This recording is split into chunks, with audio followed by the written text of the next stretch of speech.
Gak pakai banyak bacot, langsung aja kita masuk film actionnya untuk baku hantam. Film diawali dengan memperlihatkan situasi perang yang memperebutkan wilayah kota Dengfeng di sebuah wilayah di provinsi Cina. Akibat perang yang terus terjadi, rakyatlah yang menjadi korbannya. Bahkan demi kekuasaan para pemimpin ataupun para jenderal tidak sekalipun memikirkan tentang kemanusiaan.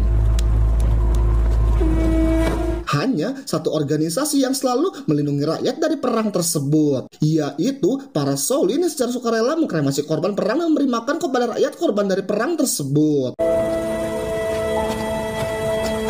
Di antara puluhan biksu yang tinggal di kuil Shaolin kota Dengfeng, ada seorang kakak tertua di kuil itu bernama Jingleng dan kakak kedua yang bernama Jungkook. Mereka berdua sedang khawatir perihal pasokan makanan yang sudah menipis. Di tengah pembicaraan itu, tiba-tiba penjajah kota Dengfeng yang dipimpin oleh asisten jenderal bernama Chow Man datang kembali ke kuil itu untuk mencari pemimpin kota Dengfeng yang bernama Hou Long. Nasib Hou Long kini sedang di ujung tanduk.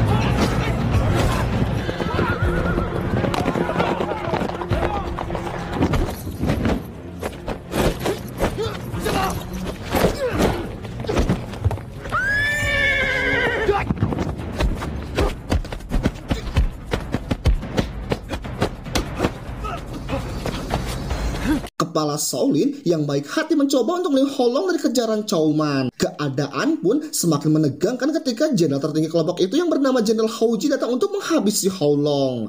Karena tidak ingin mati, Hou Long memberikannya peta di mana ia menyimpan semua harta sebagai bentuk pertukaran. Namun pada akhirnya ia tetap menghabisi Hou Long dan menghina perguruan Shaolin.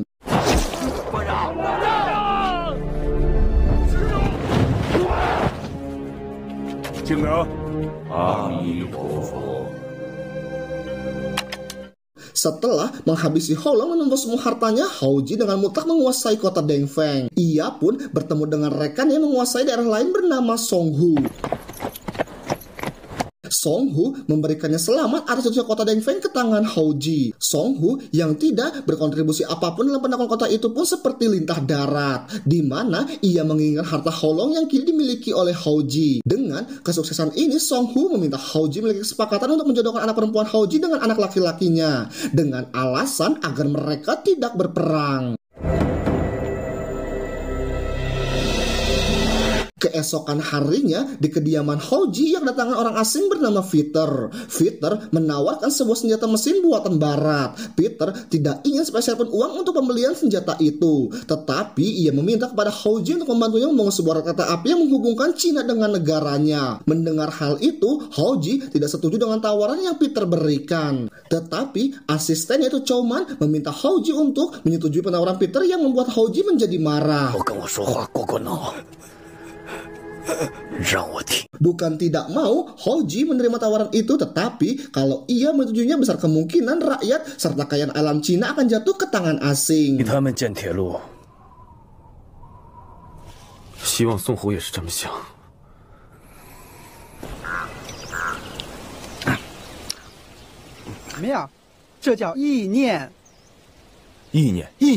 Keesokan harinya, Hou Ji mulai berpikir bahwa alasan penjodohan antara anaknya dengan anak Song Hu hanya kepentingan Song Hu sendiri. Oleh karena itu, ia pun menyuruh Chow Man untuk bersiap menyerang Song Hu di acara nanti. Di sisi lain, di tengah-tengah latihan kungfu yang Jungkook dan kawan-kawannya kerjakan, mereka menyadari pasokan makanan sudah mulai menipis. Di situ pun ada kakak ketiga yang bernama Jing Hai yang memiliki ide untuk mencuri beras dari Hou Ji. Tanpa sepengetahuan siapapun termasuk kakak pertama serta kepala kuil. Pada malam harinya, mereka pun langsung beraksi dan hasil curiannya mereka bagikan kembali kepada rakyat secara diam-diam.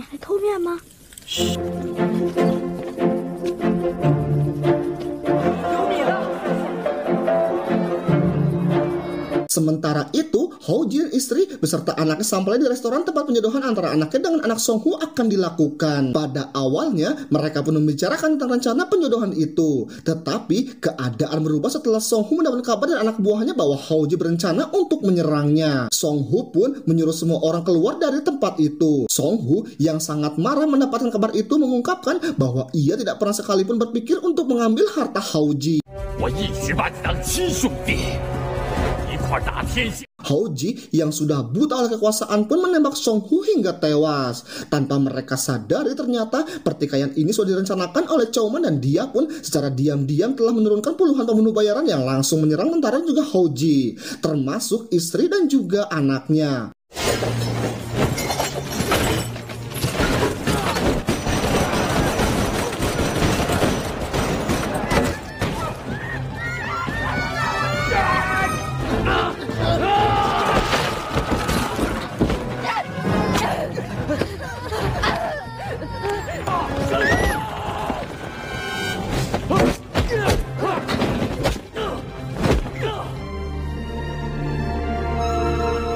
Untung saja istri Houji bisa selamatkan setelah Jungkook dan kawan-kawannya tanpa sengaja menolongnya. Mereka pun membawanya kepada Jingleng di kuil.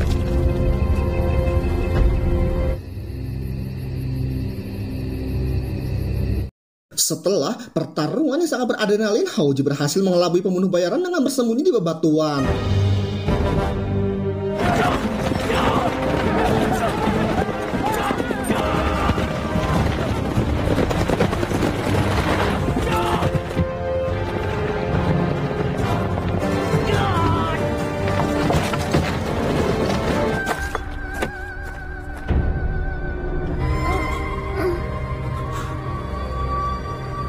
Dan ketika Fajar sudah muncul, satu-satunya jalan terdekat untuk menyelamatkan anaknya adalah kuil Shaolin. Mau tidak mau, Houji pun langsung meminta bantuan kepada para biksu yang ada di sana. Anak Houji pun langsung diobati oleh Jingleng dan juga Jungkook dengan metode tradisional. Tetapi takdir sudah ditentukan. Istri Houji yang melihat anaknya sudah tidak bernyawa menyalahkan Houji atas kematian anak mereka. Houji yang sangat terpukul sedikit memberontak kepada para Shaolin.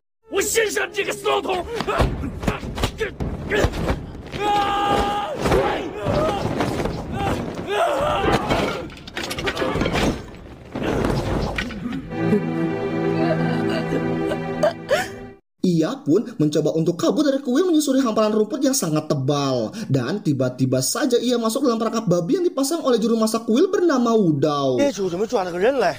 Singkat cerita, Wudao pun membawa Houji ke dapur Shaolin dan mengatakan bahwa istrinya sudah pergi dari kuil. Ia pun menyarankan untuk mengkremasi jasad anaknya sudah tidak bernyawa. Houji yang sangat terpukul atas kematian anaknya itu hanya bisa menangis dan menyesal atas perilakunya selama ini. Di sisi lain, setelah mendapatkan posisi yang Houji duduki, Chow Man dan pengikutnya secara brutal membersihkan seluruh anak buah Houji yang masih loyal terhadapnya. Bukan itu saja, Chow Man mengadakan sayembara untuk mendapatkan tubuh Houji dengan jaminan uang yang sangat banyak.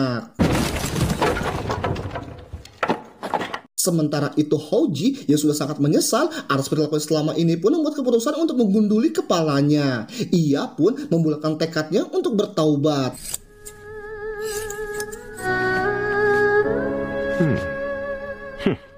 Houji memutuskan untuk menjadi Shaolin guna menebus dosanya yang sudah ia perbuat. Jungkook dan Jingleng menuduhnya bahwa ia menjadi Shaolin hanya untuk melindunginya dari kejaran Chow Man. Dan mereka pun sedikit mengungkit masa lalu ketika ia datang ke kuil ini membawa sebuah kekacauan. Tetapi kepala kuil yang baik hati menerima Houji dengan sepenuh hati. Di kesehariannya, Houji ditetapkan di peringkat bawah terlebih dahulu untuk membantu Wudao memasak dan membagikan makanan kepada rakyat.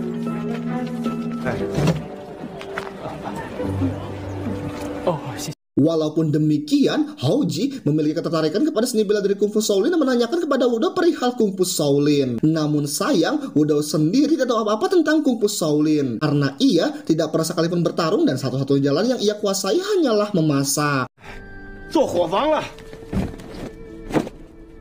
Keesokan harinya, Jingleng yang awalnya benci kepada Houji akhirnya mengajak Houji secara sukarela untuk berlatih kungfu bersama. Dengan kebaikan hati para biksu, Houji perlahan menjadi orang baik dan juga bersahaja.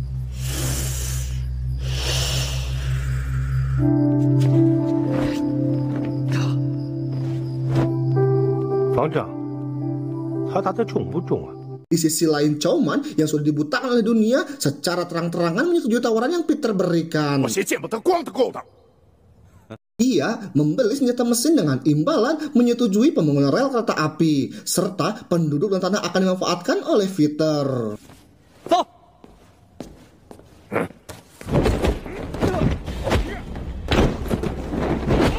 Tapi rekan-rekannya yang menguasai daerah lain tidak menyetujui keinginan dari Chouman. Chouman lantas menyerang rekan-rekannya yang tidak setuju dengan keinginannya. Dampak dari itu pun berpengaruh pada rakyat yang kehilangan kerabat-kerabatnya karena kerja paksa yang dilakukan oleh Chouman. Haoji yang menyadari hal ini langsung bergegas menolong sebagian rakyat yang dipekerjakan paksa oleh anak buah Chouman. 听见没有？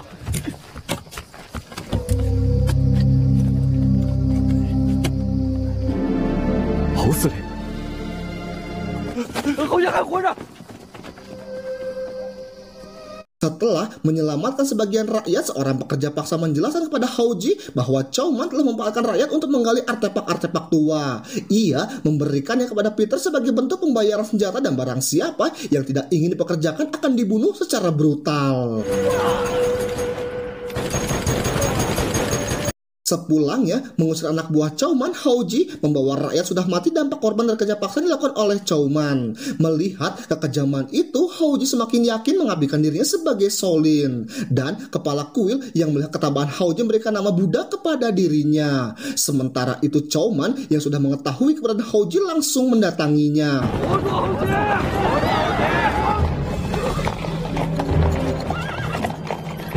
Demi mencegah peperangan antara Shaolin melawan pasukan dari Chouman, Haoji merelakan dirinya untuk dibawa oleh Chouman. Bukan itu saja, Chouman semakin biadab dengan menggantung kepala kuil sebagai jaminan. Demi mencegah peperangan, kepala kuil yang baik hati rela digantung sekalipun dibunuh, ia rela demi perdamaian. Tanpa mereka sadari bahwa Jingleng, Jungkook, dan Jinghai telah merencanakan aksi untuk menyerang Chouman. Mereka juga berencana membebaskan rakyat yang dipekerjakan secara paksa.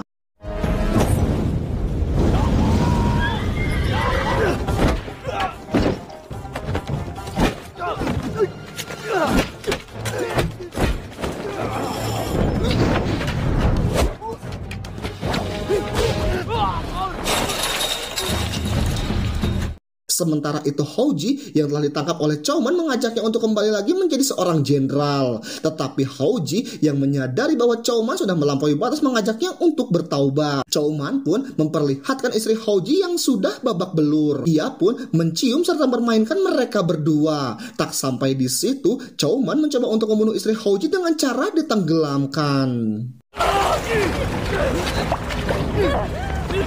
Tanpa mereka sadari, di luar tempat itu Jingleng, Jungkook, dan juga Jinghai serta seluruh Shaolin secara kompak menyerang pasukan Chouman. Dan untung saja Haoji dan istrinya bisa diselamatkan.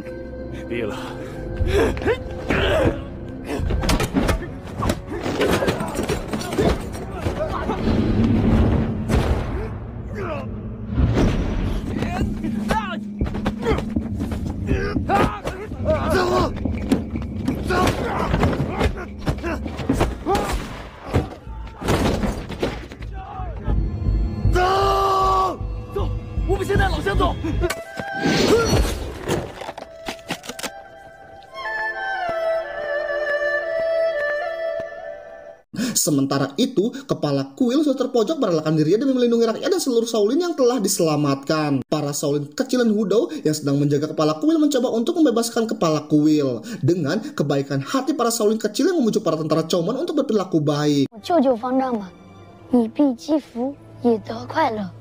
Namun, keadaan berubah selepas pembunuh bayaran Chouman menyerang mereka dan satu-satunya orang dewasa di situ yaitu Wudou. Wudou mau tak mau berhadapan dengan pembunuh bayaran dengan teknik memasak yang ia kuasai.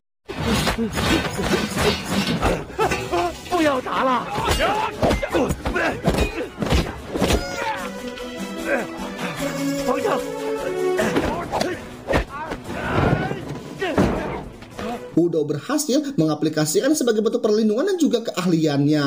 Dan ia pun akhirnya berhasil menyelamatkan kepala kuil. Di sisi lain, sepulangnya ke kuil, Haoji dan kawan-kawan berhasil membawa kembali rakyat yang dipekerjakan secara paksa. Walaupun demikian, mereka harus rela kehilangan kakak tertua yaitu Jingleng. Setelah semua rakyat terkumpul, Haoji secara sedih mengatakan kepada rakyat untuk meninggalkan kuil Shaolin. 但是少林的精神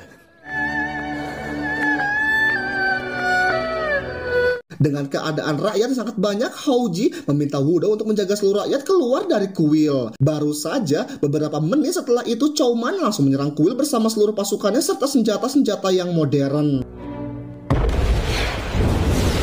Dengan keadaan rakyat yang belum sepenuhnya kabur, mau tidak mau mereka harus berperang lebih awal.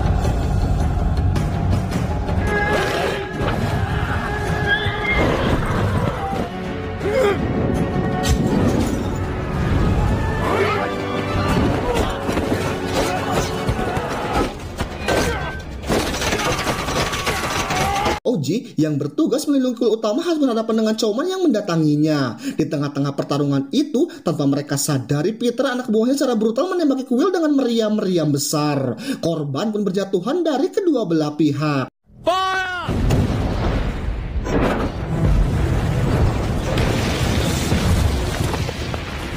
Keadaan perang melawan tentara modern memiliki senjata lebih mumpuni. Satu persatu dari kedua kakak tertua yang tersisa di Shaolin, yaitu Zhuge Jing Hai, harus dikalahkan.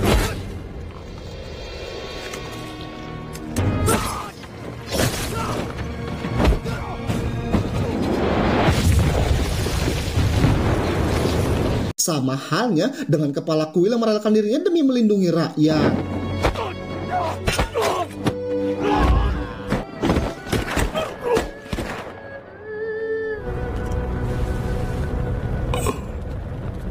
Dengan puluhan meriam yang ditembakkan oleh Peter, satu persatu tiang kuil pun luluh lantak, dan hal itu pun berpengaruh kepada Hoji yang merelakan dirinya demi menyelamatkan Chouman.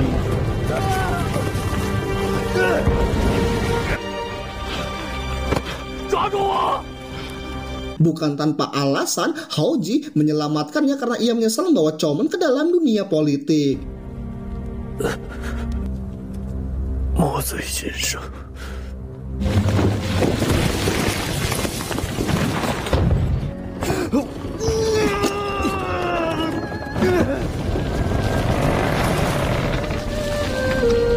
Akibat ledakan meriam yang mengenai sebagian kuil, Hoji terlempar tepat ke telapak tangan Buddha. Secara tiba-tiba hujan pun turun seolah dunia pun menangis atas kematian Hoji. Di atas bukit, para Shaolin berhasil mengalahkan Peter, sedangkan Chouman yang sudah tidak punya apa-apa lagi hanya bisa menyesali perbuatannya selama ini.